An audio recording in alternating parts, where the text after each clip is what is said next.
आज का दिन बेहद अहम है। 10वीं और 12वीं के परीक्षा परिणाम घोषित कर रहा हूँ। मैं अपनी ओर से सबको बधाई देना चाहूँगा और शुभकामना देना चाहूँगा। सबसे पहले मैं बात उन विद्यार्थियों की करूँगा जो किसी भी कारण से इस परीक्षा परिणाम के घोषित करने से उनको कोई असफलता मिले या वो अगर रुकते हैं, तो मैं उनको ये हिम्मत दिलाता हूँ कि अभी आपके अवसर समाप्त नहीं हुए। अब से नई शिक्षा नीति 2020 के परिप्रेक्ष्य में, जैसे स्मिता जी ने बताया, आपको तुरंत ही दूसरी बार परीक्षा में बैठने का पुनः मौका मिल रहा है। और ये आपकी अब हो सकता है परीक्षा में कई बार ऐसी स्थिति बनती कि हमने सारे प्रयास किए, कभी कोई कारण से किसी कारण से भी असफल हो गए, तो कोई बात नहीं, दूसरी बार बैठ जाए।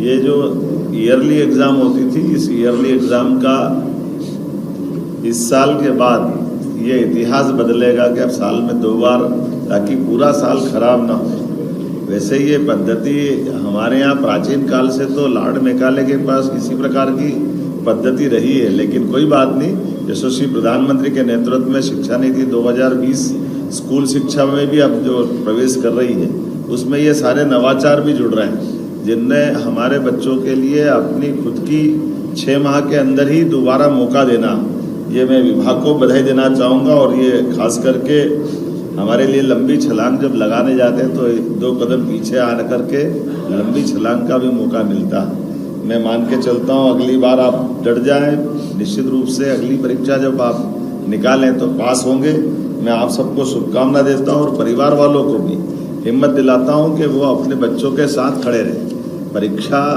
कई कारण से उस दिन कोई शारीरिक तकलीफ हो जाए, कोई कारण बन जाए, इसका मतलब बच्चे में योग्यता नहीं, ऐसा नहीं। बच्चा इस सुयोग्य है और हमारी हिम्मत से बच्चों की ओर प्रतिभा निखरती है। तो मैं आप सबको भी और खास करके एक बार और अवसर लेकर के उन बच्चों के लिए भी जिनका उनके हिसाब से मार्किंग नहीं हो पाई या वो रिजल्ट में और इम्प्रूवमेंट चाहते थे, ऐसे बच्चों को भी दोबारा मौका मिलेगा।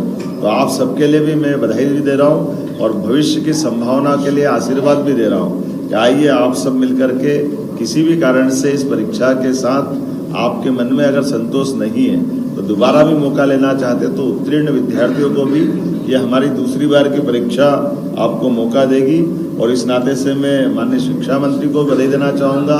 हमारा मध्य प्रदेश इस तरह की परीक्षा कराने वाला देश का तीसरा राज्य हो गया, तो मैं अपनी ओर से बधाई देता हूँ।